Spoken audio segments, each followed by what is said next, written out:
Morning, everyone. Welcome to the Modern Market. This is our daily show from Monday to Friday at 7 a.m. Eastern Time, 12 p.m. GMT. Every day of the week, we discuss all things to do with the modern market. That is the crypto market, the NFT market, and how to make money on the internet.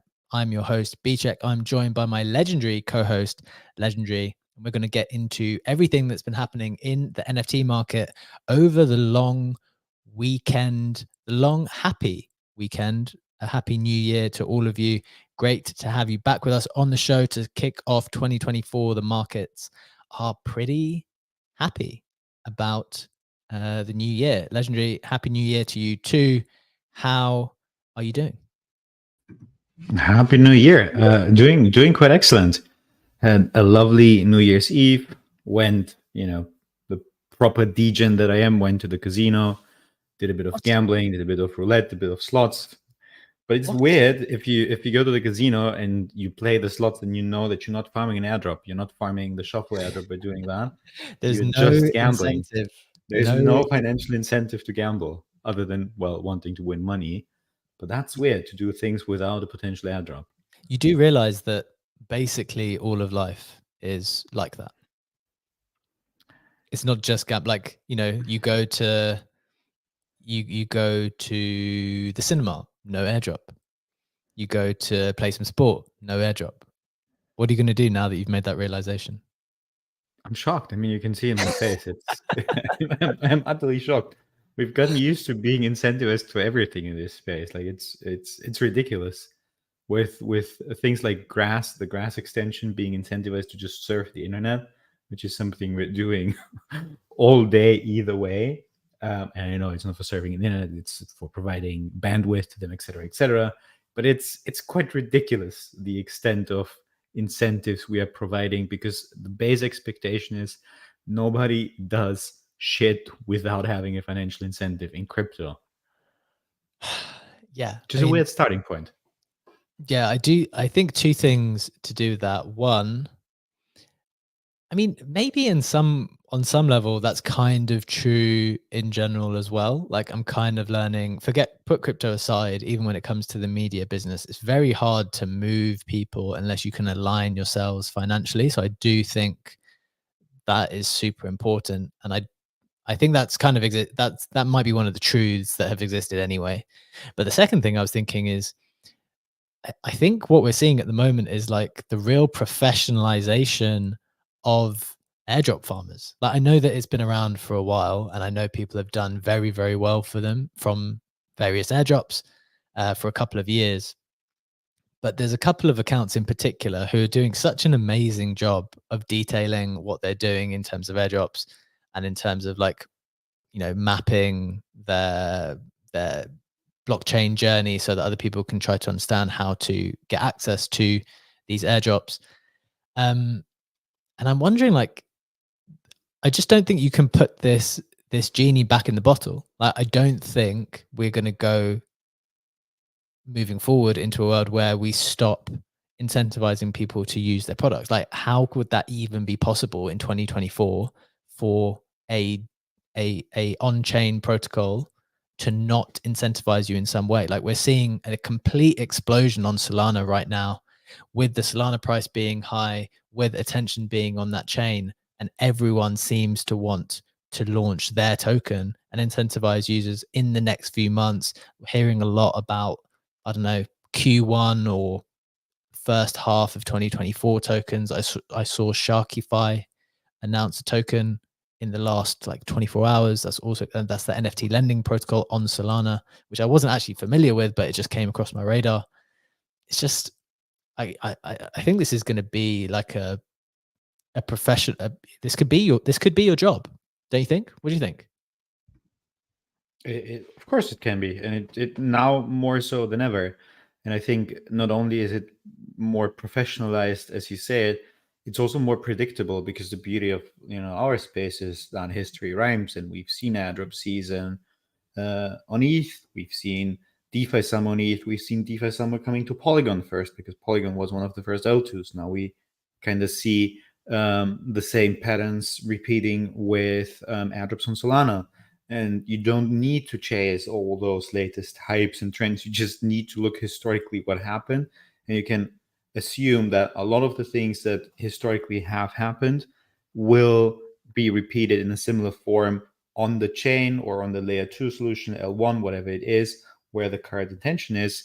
So I think now that we also have that much more data available from all the historical airdrops, looking at criteria, looking at how engagement with protocols is being rewarded, you can make so much more smarter choices than basically the first generation of airdrop farmers back in 2021, when we had no idea what we're doing. When we got Uni, we got 1inch, and all those tokens, we had no idea back then what could be a criterion for being eligible, for being flagged as a Sybil. No idea. But today you have so much data available, so it is easier to professionalize on that and capitalize on that. Yeah, really interesting. I like the way you referred to it as like the first generation of airdrop farmers. And arguably, maybe some of those people weren't even farmers, right? They just got given what they were entitled to because they had organically used protocols. I do think we're in like a second generation now where people are far more professionalized, but still, it's still so, I mean, people say this all the time, but it's still so early in that universe where it's, you know, people might go after like the very big ticket things like ZK Sync or Layer Zero. But as you say, like there's all of these protocols on Solana that are coming to market, like Jito, which we've already seen with a 15 grand minimum airdrop to everyone who participated, even in almost the smallest way. And so that has really kicked a fire under people, I think. And what we are also seeing, in my opinion, is the movements of money and capital are becoming more aggressive and are becoming stronger. Take something like the Manta narrative. When we first talked I about was just Manta going to talk about this. Yeah. mid-December, no TVL, nothing there. Look at Manta today. Manta is sitting at well over 600 million TVL. That means crazy. more TVL than ZK Sync, more than Linea, more than Starknet, and it's getting closer to base. And that's within what? Within 2 weeks? And you could also argue that was New Year's Eve, that was the holiday Christmas season, and people already have aped $1 billion into Eigenlayer. People have aped almost $1 billion into Blast, and there's yet another 600 mil ready to be deployed over the holidays casually into Manta because we're thinking this is a good airdrop opportunity. So this is fascinating to see the aggressiveness at which the market is moving when it sees an opportunity. I completely agree. This is one of the things that shocked me the other day, and I wanted to touch on this before we get into the key headlines that we're going to discuss in just a little bit. Yeah, as you said, Manta Blast already has 1.1 billion in it, and somehow the market has found more than 600 million to go into Manta as well. So that was definitely surprising to me. But it shows, if Blast showed that we already have access capital waiting to be deployed, Manta is just like double, triple, quadruple confirmed that to me, given that it's attracted so much capital so quickly. And you're right as well in that it feels like the moves that people are willing to make into these things are getting very, very fast as well. And people are willing to just do it very quickly, which actually brings with it some risks as well, because people are just kind of, I mean, I'm maybe guilty of this myself with Manta. People were asking me about some of the distribution things, and I was like, do you know what? I don't fully understand all of the details with this. I actually tried to read all the documents. I read almost all the documents, and I didn't think it was like that well explained. So I kind of just gave up. So look, I'm going to put in an amount that I'm happy with and just ride it out anyway. But yeah, the speed of movement at the moment is quite dramatic. We saw Node Monkeys that we're going to come onto as well just a little bit ago, just relentless buying over the weekend. Any other thoughts on what we've just said, Legendary, before we get into the key headlines and price action? Yeah, maybe a little bit of alpha on Manta, which I found helpful at least, because I think most of the people will just use the new paradigm campaign, deposit ETH, and you get stoned for depositing ETH into the protocol, but won't actually use it. But there's a separate reward pool for using your stone. I think it's 50 million Manta tokens. that will be distributed amongst those who actually use the stone in one of the protocols. And Manta Network put a thread together where you can use it. You can use it on QuickSwap. You can use it on Izumi Finance, on Shubil Finance to borrow and lend against it, and on Layerbank to also supply stone or that wrapped USDM and borrow stone and wrapped USDM against it. And you get points for doing that. And I assume just most people send money and don't care about that. And there's obviously a lot of competition if there's 600 mil already locked in, whereas only the minority will farm the other partner airdrops, or it's not partner airdrops, it's distribution via partners of Manta tokens by using their stone. So I will take this thread and put it in the comments to our show because I think it's quite helpful. Yeah, that is super helpful. And I guess just to draw out a simple statement from that for people who are maybe a bit less familiar, one of the key differences between Manta and Blast is that Manta is already up and running. So when you literally deposit your ETH or your tokens, you get an equivalent amount of this stone token, like stone ETH. And so what Legendary just described is that you can take that stone ETH and you can then do things with it, kind of like staked ETH. It's this a very, very similar concept.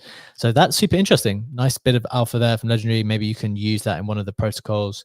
I'm going to have to do that. But when we do the show Legendary, I don't have my book with me, and whatever is not written in my book, I won't do. So I don't know how. You're going to have to remind me again after the show.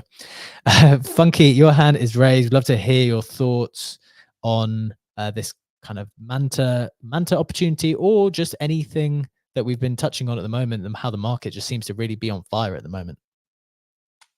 Good morning. Happy New Year. And I actually just want to say, I am that second generation air farmer, and Legendary be very proud of me, because during the holidays, all I did was this Manta paradigm stuff and basically just aping into things without even knowing what I was doing. So I am that guy that you're talking about, NFA and all that. But yeah, the market's been on fire. I think 2024 is going to be amazing. Just wanted to say that. Happy New Year, my man. Hope you had a nice time with the family, as well as aping into random chains. That is important too. Oh, and a shout out to Sammy. He put together that looping thread. That was the other thing I was doing. I was kind of wanting to blame and thank Sammy. So if he listens to the recording after the fact, that looping thread he did is awesome. You hit like 7 different things. Indeed. Those are quite nice when you kind of map out your route, so you don't have to waste too much time thinking. Good stuff. So that is a little bit of just general thoughts that we've been having. Now we're going to get into the headlines. So let's get into the headlines and the price action. As always, all of the information I provide you is pinned in the snapshot, which is up top. It goes out every single morning. If you find that it brings you some value today, please do give it a like. Let's get into it, starting with the price action. We've got Bitcoin up 7%. We are very happy with that at 45.7K. ETH is also up 5% at 2.4K. But ETH will never just be up as much as the other things at the moment. Solana's at 115, up 11%, and Ape is up 7% at 1.7. NFT volume on ETH was at 9.1 million. Solana was at 6.8. Bitcoin was at 18. The headlines today is actually quite Bitcoin-centric in some ways. First, we have Bitcoin ripping 7% to 45K on rumors of ETF approval soon. You've got Node Monkeys seeing 450 Bitcoin volume in just a few days. It hit 0.18 Bitcoin before retrace to 0.13. That's more than $20 million in just a few days on Node Monkeys. And remember, they minted out at 0.03 Bitcoin. So a real cook for anyone who minted those.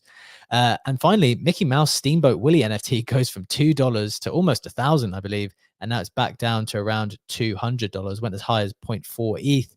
Now I think settled at 0.1. Getting into some notable sales, we've got Matt Kane Gazer selling for 45 ETH. That's $108,000. Got a hoodie Node Monkey selling for 3 Bitcoin, which is $127,000.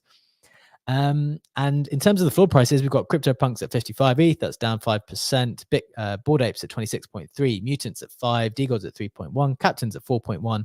Azuki edging up more so than the others at the moment, I think at 6.2. Penguins at 10.7, Moonbirds at 1.3, and Nouns at 9 ETH, down a couple of percent. Legendary, those are the headlines. That is the price action. What numbers are sticking out to you there? I mean, obviously, we like all the numbers, but Azuki is sticking out. It's also Azuki's birthday coming up. It's in two weeks, roughly. 14th of Jan, something like that. I don't know exactly. And rumors are that, you know, people are expecting something to happen, something probably to happen with those green beans that have been distributed to OG holders. So there's probably a bit of speculation in the market happening around that, and quite lovely to see that as a holder myself. From the notable sales section, always love to see the Gazers. Big Gazer fan, big Gazer holder myself. It's still my favorite Art Blocks collection after all. So that was a nice one to see as well. Very nice. Yeah, it's funny how Azuki seems to be not following Pudgy Penguins in the sense that there's no real connection between them. But remember how just spotting the trend where in Miami, just before the event that Pudgy Penguins held, the price seemed to just keep creeping up when there was some positive anticipation around that event. And this is definitely a trend which, if you're familiar with, you just know there's stuff to happen when people do have a positive sentiment about something, or they expect something good to happen with a project, and they know that there's some milestone or announcement, particularly around a physical event, it seems. I had read on the timeline as well that Azuki's birthday was coming up, and therefore, I don't know if therefore people expect something, or whether someone actually knows that there is something to be announced on its birthday. But it does seem to be the case that the price is moving up as we get closer to that date. So that's a nice little bit of context there for that small move. Getting away from that, Legendary, what are you thinking in terms of, I think maybe let's just get into one of these headlines. Probably need to start with Bitcoin, I suspect. What do you think? I mean, the the node monkeys or the price movement, or both? Let's do just price movement first. Let's try to deal with them separately. Sure. Price movement, obviously, anticipation of the ETF decision. Something that I found a bit outstanding is I was screening. Something I stopped doing is reading traditional media, reading newspapers. But I started screening them again to see if they're reporting on that. And I picked out a couple newspapers, German-speaking publications, that I knew have reported on like the run in 2021. And I remember the comment section, how it looked like in terms of all the negative sentiment around crypto and around Bitcoin. It's used to finance terrorism, scams, etc., etc., etc. And now, and obviously that's, you know, not statistically relevant. That's just my individual observation by screening the comment section of a couple newspapers as a single person. It's interesting that the sentiment kind of shifted, that, you know, those people who say Bitcoin is used for terrorism, it's used for money laundering, etc., are getting downvoted in those newspaper forums. Interesting. And there's a bit more positive sentiment in the comments. So I don't know why this is happening. Again, it's not statistically relevant. It's an individual observation, so I won't read too much into it. But it was certainly interesting to observe that. Yeah, that is interesting. It's funny that, I mean, a quick point before we get into it. It's funny that the only reason to read the mainstream media is to see what they're saying. Do you know what I mean? It's like, it's not there to actually read the news. It's just to see what they think is news and how they're presenting the news. That's kind of my position on it as well. It's like, if I want the news, like if I want to digest news, I'll just see what's going on Twitter. But if I want to just gauge where the mainstream media are, like what their position is on something, then I'll go to it. So it's a funny thing that has happened, but useful to touch on, because obviously we're in the media now, and the media landscape is changing so quickly. And I believe that is probably a more common experience of the media than we think. But in terms of the actual price action, I think this Bitcoin, the more I've been reading about it over the last few days, and we've been off a few days now, right? So there's been a little bit more time off, a bit more to read over the last week or so. And the prevailing narrative for me, which seems to be the one that makes most sense, and I'd love to hear your thoughts on this, is that there's just, and again, I try to keep these things really simple. There's just no way that BlackRock, after positioning themselves to get in position for this ETF, and whoever else is involved, all the other people that will be offering these offerings, there's no way that they're going to want the price to tank even after. Because you know how before people were discussing, like, is it going to be a sell the news event? Is it going to go down after? Is it going to run up after?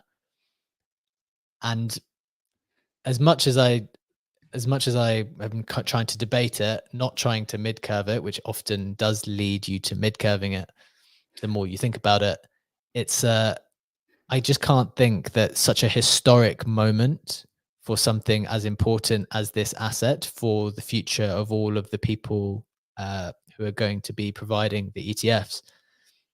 I just don't see a world where it's a sell the news event. And that's obviously a big kind of feeling. That's not financial advice. That's absolutely no guarantee. But after reading all the various takes, that seems to be the most simplistic one, which kind of hit for me. What do you think? I think, again, don't want to mid-curve it, but there are two success criteria when you look at the Bitcoin ETF, assuming it gets approved, obviously, right? Criteria number one, amount of money that flows in. Because if there's not billions of dollars flowing into this over the next years, it's not successful. And obviously, criteria number two is the price action on that. So if people ape in the first weeks and months and Bitcoin tanks 25-30%, it's not a good look either. And I think if we talked about who was it with the Bitcoin ETF ad? It was. Nice. Thank you, Funky. Thank you, B. Perfect.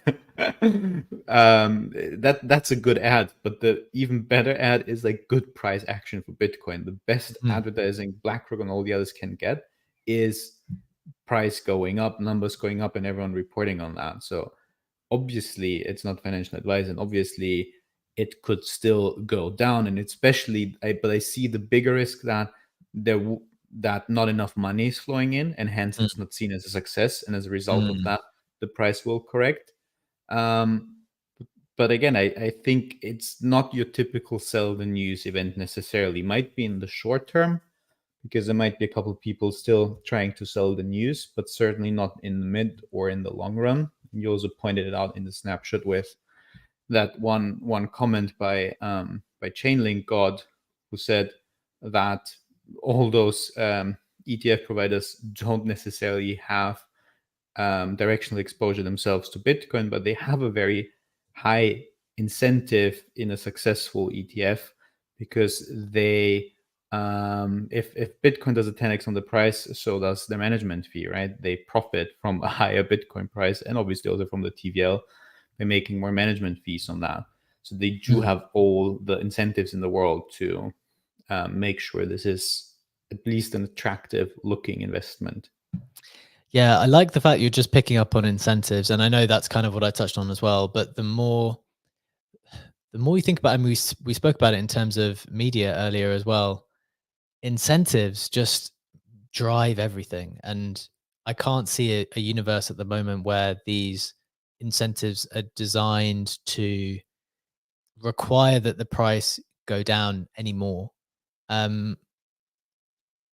I think that the point that you made is very valid, though, in terms of the inflows. That is one of the things which you want to look at and ask yourself the question, like, what would be, what's the probability of this being under par? What number would be par? Like, do we even have any estimates for that? I don't know that we do, but I'm sure there would be certain numbers that people would consider like, okay, well, that's a little bit underwhelming. And therefore, maybe this is an overexcitement that people have felt. So I do think that's completely valid and worth thinking about. But yeah, you mentioned this tweet from Chainlink God, kind of focusing on the incentive structure. I just think that's super relevant. He said, as Kang notes, becoming the dominant ETF player. And also remember, there's going to be competition amongst the providers as well, right? Because although BlackRock is providing, I believe it's going to be essentially distributed via multiple people. Like, it's not just everyone can go directly to them. Although that needs to be confirmed. I don't know the precise mechanics, but becoming, what Chainlink God said is becoming the dominant ETF player early is paramount to passively harvesting billions in fees for decades to come. So am I right in thinking there'll be like healthy competition as well amongst the people who are offering? Is that a reasonable way to look at it? Yeah, definitely. I mean, we also had the discussion with, was it VanEck going for the HODL ticker and not going for Bitcoin, or whatever other kind of boomery title. And in terms of the expectation management, I do think we can look at some of the other numbers.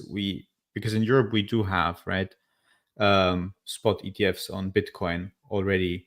We have the Jacobi FT Bitcoin ETF, which I think they filed in 2021, got approved in 2022, and launched in August, but it was not really covered, was probably a bit underwhelming in terms of numbers. And I think the reaction of the European market was like rather lukewarm to this. So I do think that without having a precise TVL number, I will try to find one in the meantime. I do think that it has to do way better than the European market, both in the media reception as well as in the price action and in the money inflows. But then again, you're talking about BlackRock, about the most massive asset managing company in the world. So numbers for them will look different than for some kind of European financial institution. Absolutely. I think that's a fair assessment on the Bitcoin move, and maybe a little bit of discussion on the ETF approval. A quick question before we move on to the other headlines on Node Monkeys and the Mickey Mouse Mint, which is pretty super interesting actually from an IP perspective. A quick word on the rest of the market, Legendary, because obviously Bitcoin has gone up 7% as a consequence of these kind of people thinking the ETF will come sooner rather than later. What do you think about the rest of the market's move in this kind of interim period? So we've had Ethereum move 4% in the last 24 hours, is past 2.4K. Solana up 9%, 114. Just looking at a few other kind of popular coins at the moment. Avalanche up 7% at 42. Polygon up a couple of percent at $1. Chainlink at almost 16. Those are some of the main ones, or some of the bigger ones. Injective, a very popular coin at the moment, up 8%, up at $40. That's obviously part of the Cosmos ecosystem, I believe, along with TIA, which was up at like $11 or $12 after that airdrop. Arbitrum up 14% at 1.8. This is the other thing that's happening that people haven't. Well, I heard Ansem on a podcast talk about this really, really in a smart way, where he just kind of suggested that it's not as obvious where to bet on ETH if you want to bet on ETH now. Before, you could just buy ETH if you thought the ETH ecosystem was fantastic. Whereas now you have Arbitrum, you have Optimism, you have zkSync coming, you have all these other layer twos, which potentially are fragmenting that liquidity that might have gone into the ETH ecosystem before. And if Arbitrum is going to rip and be at it's currently at a $2 billion market, or more than $2 billion market cap, then that's $2 billion that is not on Ethereum's market cap instead. So two questions for me, two-part question. One, what do you think about these other moves, whether it's Solana, ETH, Avalanche, other things moving in conjunction with Bitcoin? And two, what do you think about this idea that ETH is getting a little bit fragmented, and so it's harder to focus on where the value actually accrues?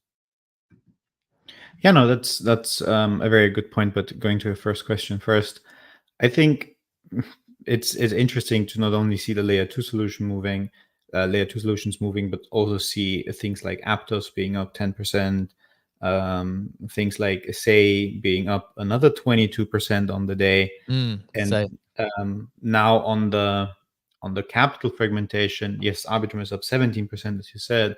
Optimism only did 3%. Liquidity is getting fragmented, but I think there's a couple of things to keep in mind. All those layer 2 solutions have like a different niche that they're going for, or try to differentiate themselves in some way. We talked about, Avalanche trying to be like the cultural layer 2 solution with the meme coin quote unquote fund or investments that they will do. And we have the gaming focused L2 solutions. We have all those different things. But then you also have things that try to bring capital back together, like Layer 0, which is a protocol that works on cross-chain liquidity and cross-chain availability of both NFTs and ERC20s. So my interest is to look at infrastructure providers who try to basically pool already fragmented liquidity on the one hand. And on the other hand, if you want to bet on ETH, it's still easier to bet on ETH because Arbitrum, yes, you said it, is a $2 billion market cap coin, but ETH is at 300 bill. So it's not even 1% of that. So in comparison to ETH, it's a relatively small coin. And if you're not familiar with what's going on with all the L2s and how they're positioning themselves, and you basically don't want to risk to have exposure to the wrong L2, which is ultimately one that might not going to make it in, the consolidation that certainly will happen over the next couple of years. The smartest thing might still be to bet on ETH if you're here for like the long run and the long run profits. If you want to bet on short-term things in terms of layer 2 solutions, then you have to focus and you have to follow the market more closely and understand all those different value propositions and why they're moving and what is going on with them. Because if you don't have that amount of information or don't have the time to acquire that information, it's going to be a very arbitrary bet which L2 you're going to choose. Very interesting discussion there. I see what you mean, that ultimately it's, a small fragment in comparison with the big the big coin, which is ETH itself. But it's just it's a sentiment that I've seen kind of articulated more and more. And maybe it's not just, maybe this is the thing that I was thinking about, because it's not just about what it is now, it's about future. It's about like looking into the future and considering, all the, when people are trying to think about what to buy, they think about, well, what will people buy in the future? And when more people come into the ecosystem, the question might be, well, will they have to ask themselves the question? Say they get onboarded onto Solana, which is actually a non-zero possibility right now. That's like a reasonable probability that a bunch of people have told people, come onto Solana. Like, this is the really fun way, cheap way to be able to go about things. So they come onto Solana and then they're thinking about getting some ETH exposure. Say the new people are coming, and not all of us who've been around and always like to hold ETH anyway, because we think it's useful for various things. But say they're thinking that. And then when people are asking that question in the future, I think there's a reasonable chance that they're like, well, actually, I don't know if I need to hold ETH, especially if ETH is going to sit and do 4% on an up day and Arbitrum is going to do, what was it, 13%, 14%? 17, 14. Yeah. And Optimism is moving because ultimately, as we all know, a lot of this stuff is just about what's going to go up the most. And I wonder whether there's I'm not saying I wonder, this is what I think. I think that there's a reasonable chance that people start to look at ETH and think, well, it's probably going to go up. It's a great coin. It's not going anywhere. Brilliant infrastructure, very useful thing. But if they ask themselves the question, does it go up? Will it go up more than Arbitrum or more than Optimism? That, I don't know. I think there's a chance that people start thinking that. Doesn't mean that I would be moving my liquidity and like trying to catch the cycle and try to time it perfectly, because that's a whole other layer of stress. But I think that that's like something that could be in the conversation. Any final thoughts on that, Legendary? Yeah, no, that's a very good point, and I thought about that yesterday. Actually, I was watching Bitcoin on Netflix.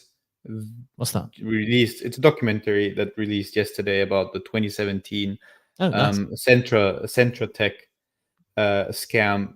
Absolutely recommend watching it, by the way. And you obviously saw, because I got into crypto in 2016, right? So, and I remember the Centra Tech scam in 2017, which was like basically my first 2 years of being in crypto.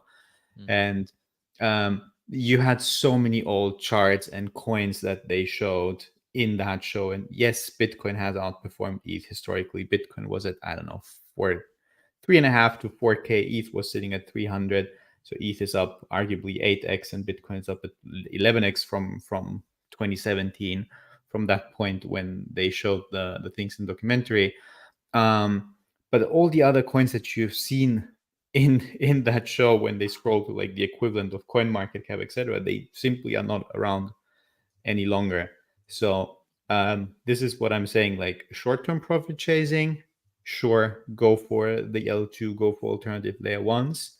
But if you have capital that you would just want to park for a couple years, you might want to go with something that has a larger market cap. But one additional thing that I thought about is, and we didn't touch on it yet, but I think it connects quite well to what we're talking about, because you said, people are going to try Solana. This is the fun place to be, etc. And we've now seen for the first time, actually, I think, with the LFG airdrop, right? That was trending on the timeline yesterday, a cross-chain vampire attack, essentially, which is a Solana airdrop that is based on your gas fees spent on ETH. So if you spend a minimum of 4,269, of course, US dollars on gas in ETH, you were and still are eligible for another month to claim those LFG, stands for last fucking gas, tokens, but you have to claim them on Solana. So if you haven't onboarded to Solana yet, and you have a couple wallets that spend a bit more than 4K on gas, you at current prices get like what, at least 200-ish, like almost 2 Solana for free if you set up that wallet and claim. And for the claim on the ETH side of things, you only have to do like a gasless signature. 0x Quid also had a look into it, saying that basically there's there's no risk on the ETH side of things.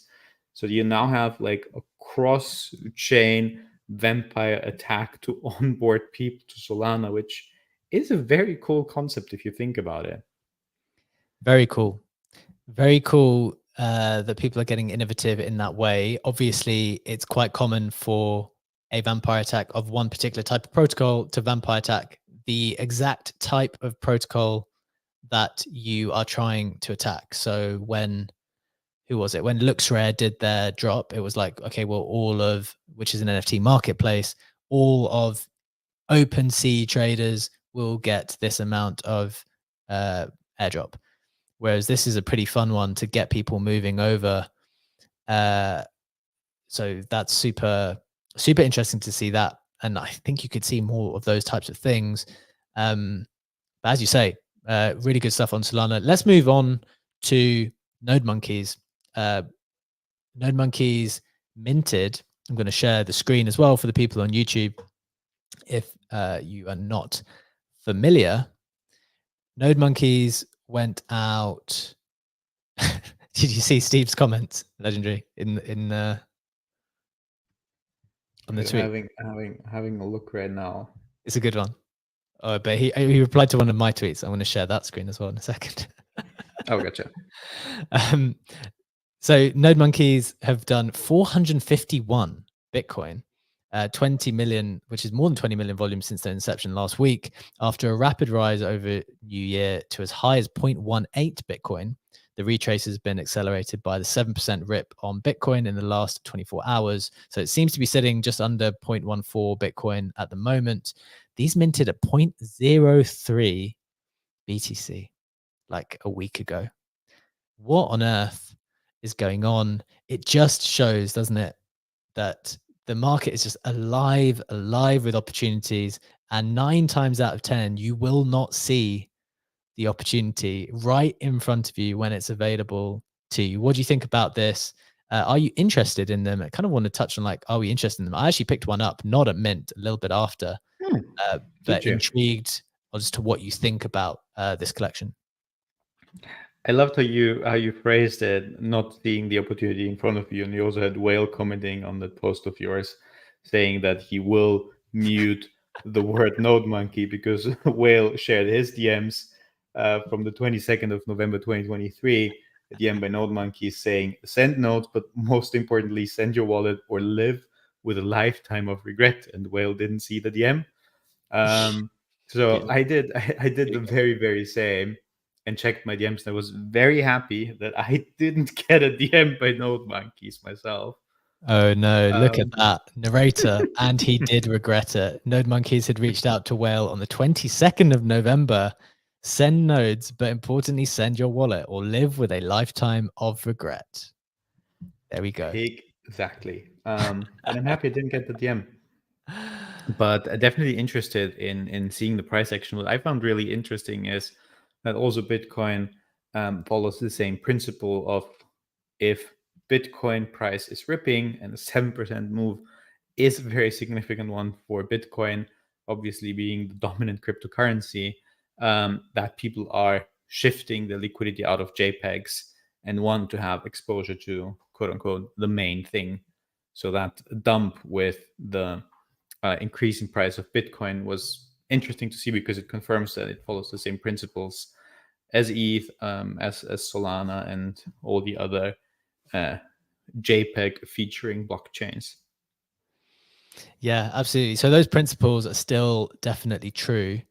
To me, when I saw this launch, I just thought, to me, I had actually heard a bunch of people kind of talking about it, wondering about it, and when it launched, I just thought, for me, it's a little bit of an experiment. I do think it's, I don't know, it has a certain hype to it. It's like a quality hype, which I think is quite important. Although to be clear, like I have no guarantee as to how long I will hold this. I could get scared out of it. With Bitcoin absolutely ripping, I really don't know which way it's going to go. But I do think that this is like a personal thing. I needed to get some exposure to Bitcoin. I needed to have a wallet, at least. I needed to have a wallet. I needed to know how to mint or like to use the marketplace. And it's actually a really interesting experience. I don't know. Have you done anything with Ordinals yet?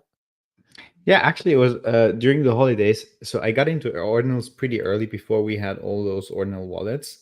And there was one website where you would connect your MetaMask and it would create an Ordinals wallet in the background for you, which, well, would be in their custody, but it would be accessed through logging in with your MetaMask. And I had all my Ordinals on there.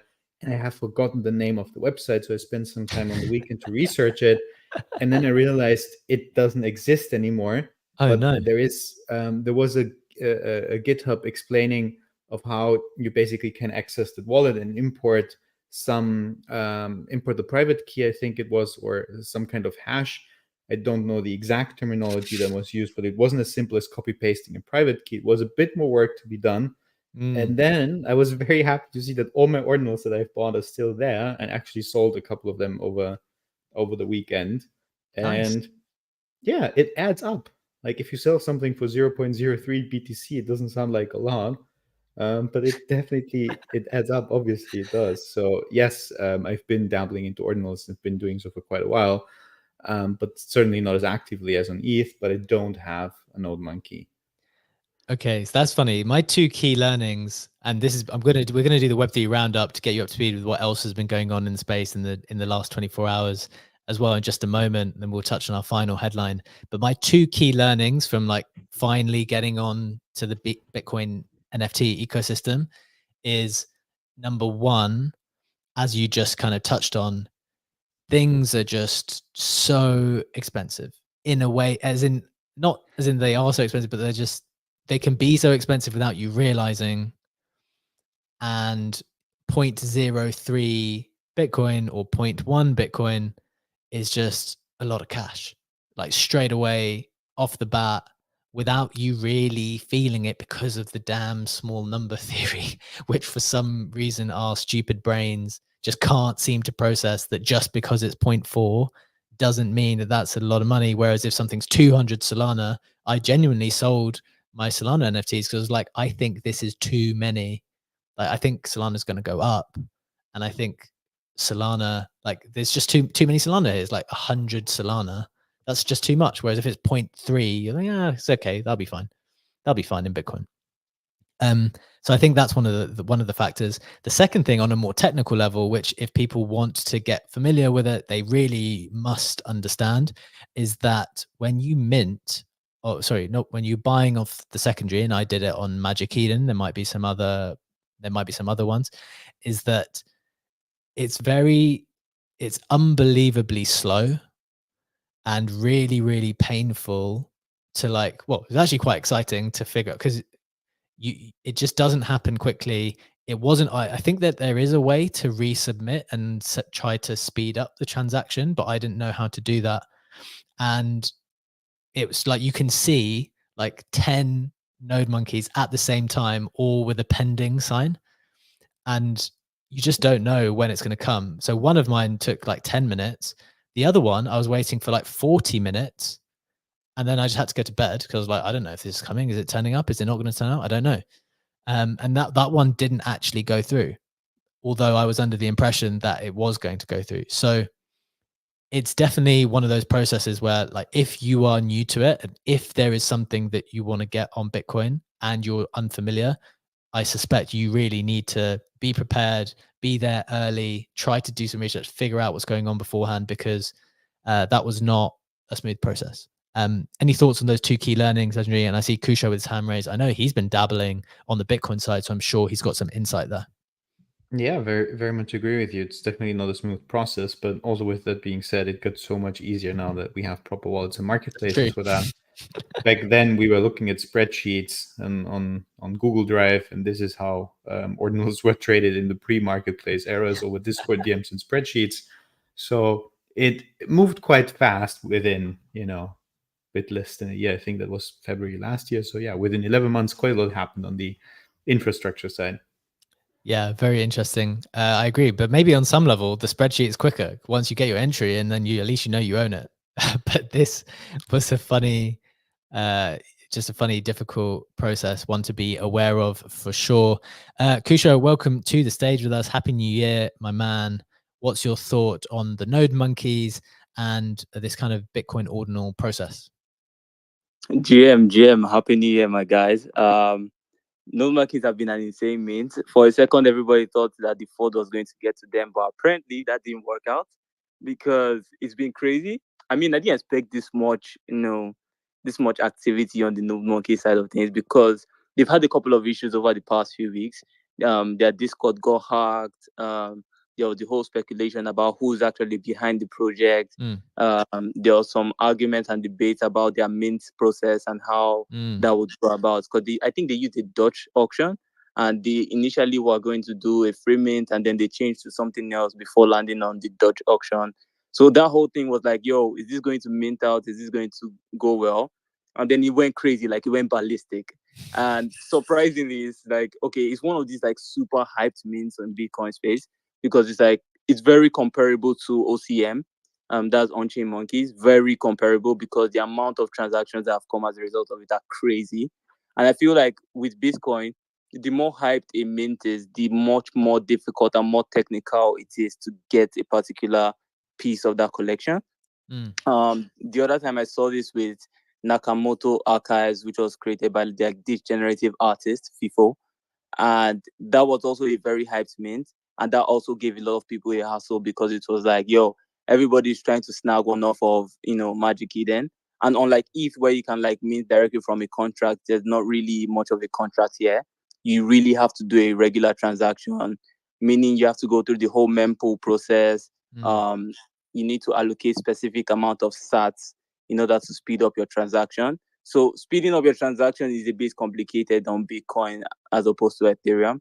But basically, you increase the amount of sats that you have as a fee, and it might be moved from one block to the other as a result. Otherwise, you might be pending for a very long time. Like if you start a transaction and the fee at the time of that transaction is like $15, and everybody else like speeds that up to like, takes up their sat level to like $100. your transaction is going to get pushed back by hours upon hours. Interesting. So I think that's kind of what happened in your case. Like, you've done the transaction upfront, you've put the transaction fee, and then everybody else kind of like front run that transaction and put like much higher, fees, and got their Node Monkeys or whatever else on time. So I mean, Bitcoin is complicated. It still is very complicated, but I feel like the development over the past 1 year has been super fast. Like Legendary said, I think I'm aware of that thing that he said, the MetaMask thing. I can't remember the name, but I also use that as well. But they've gone from spreadsheets, they've gone to the MetaMask thing, and now they've landed on having their own wallets and having their own space Magic Eden. So that's a significant development. It might get better but from there, let's see how it goes. Super interesting. I think that is, so in a sense, it sounds like it kind of functions just like ETH does in a way. It's just a bit more clunky. It's still possible to kind of front run people on ETH as well, especially for very hyped up mints. Shout out to Kusho for that thoughtful insight. Also, shout out to Confusion in the comments. He said, I think that the gas people would have needed to send for Node Monkeys if it was free would probably have ended up being similar to the Dutch auction price anyway, given the hype. That's an interesting point, because sometimes if something is super hyped, people are just going to run up the gas prices really high anyway. So that's probably a smart way to think about it. Legendary, any final thoughts on this before we do the Web3 roundup? We only have like 3 to 4 minutes left, so let's straight get into the Web3 roundup. Okay, let's do it. As always, this is from the snapshot, which is pinned up top, the daily news, which goes out every single day. If you do find it brings you some value today, please do give it a like. So getting into the Web3 roundup, we have number one. This is pretty cool. OSF and Mando give equity to Inrect brands, 2 Rectguy NFT holders. The second group team of people to do something like that after Pons from The Plague did that just last week. Number two, Flanders shuts down project unexpectedly. This is pretty crazy. They did like raise $2.5 million off the mint, and they just shut down the project. Not clear why that was the case. Pretty disappointing. Next, Biwasis announces Pump It Loomdart token to launch on Blast. I think it's pretty interesting to see what type of things will launch on Blast whenever it gets ready. Blast is obviously the L2 created by Pac-Man, founder of Blur. The LFG token, as Legendary already spoke about, went live on Solana. It was airdropped to 2 ETH users who've spent a lot on gas, more free money, which is quite good. Getting into the creator corner, we have huge sales. I love to see this. Also really indicative of the type of market we're in at the moment. Ripcash sells out 64 pieces of Swarm for 0.16 BTC each. That's around $7,000, raising $460,000 in less than an hour yesterday. That was last night. And Kath Simard sells out 222 editions of Day One on Solana, raising $72,000. So really nice, healthy artist mints on both Bitcoin and Solana, clearly showing strong demand for strong artists. And finally, Jack Butcher publishes OPEP and Set 31 yearly close. Legendary, we are, as you said, coming into the final couple of minutes. That was the Web3 roundup from what else is going on in the space. What do you want to touch on in the last couple of minutes? I want to touch on a different number, which is it's the first space we're doing this year. And we have 170 people live with us, which is insane. That's amazing. Let's go. 170 live. I suspect that is an all-time high for a show which is not a disaster show. And what I mean by that, for all the people who might be new with us, we've obviously been doing this every single day, Monday to Friday, 7 a.m. Eastern Time, 12 p.m. GMT, every day of the week, Monday to Friday, since maybe March or so. And we've been slowly growing, maybe 5 or 10 people to start, 20 to 30. Then we were getting more than 50. But every now and again, you'd have this humongous day where someone does something stupid in the NFT ecosystem, and there's a huge amount of drama. 2 come to mind, Legendary. I wonder if you remember any others. The Azuki drama day where the Elementals minted, we had like 300 people. And then the DeGods drama day, that was like another 400 or maybe even 1,000. I can't remember. It was something insane. There was 900 plus for the season 3 of the DeGods. Were there any other ones that stood out to you looking back? Any other disaster shows? Yeah, there was another one. Wasn't there like some kind of exploit? It was not Ledger Connect, but there was some kind of exploit that was evolving as we were speaking about it on the show, and we had a bunch of people in there as well. But I don't know what hack it was. There's just too many of them. Yeah, you're right. I think we had a Friendtech one as well, which went pretty crazy, and we had the team from Friendtech. We had the Friendtech audience team with us. Yeah. There we go. So it's funny how sometimes a disaster in the space can be a boom market for the modern market. But that's just the way it is. We hope that there's less of those disasters and more of just up only, because that seems to also be good for the numbers. Just a reminder, do follow the Modern Market account. That is the host of the show. That's where you're going to get all of the announcements for the show, as well as clips every single day from the best moments. And follow Legendary, who is a legend. He's the co-host of the show. And follow me as well. I'm also co-hosting. My name is Bchek. I'm there up top too. Have a wonderful day. Thank you to our speakers, Funky, Kusho, for your contributions. Thank you, Legendary, for co-hosting. Thank you all for joining us. And let's have a fantastic day, week, and 2024. We will see you tomorrow. Bye-bye.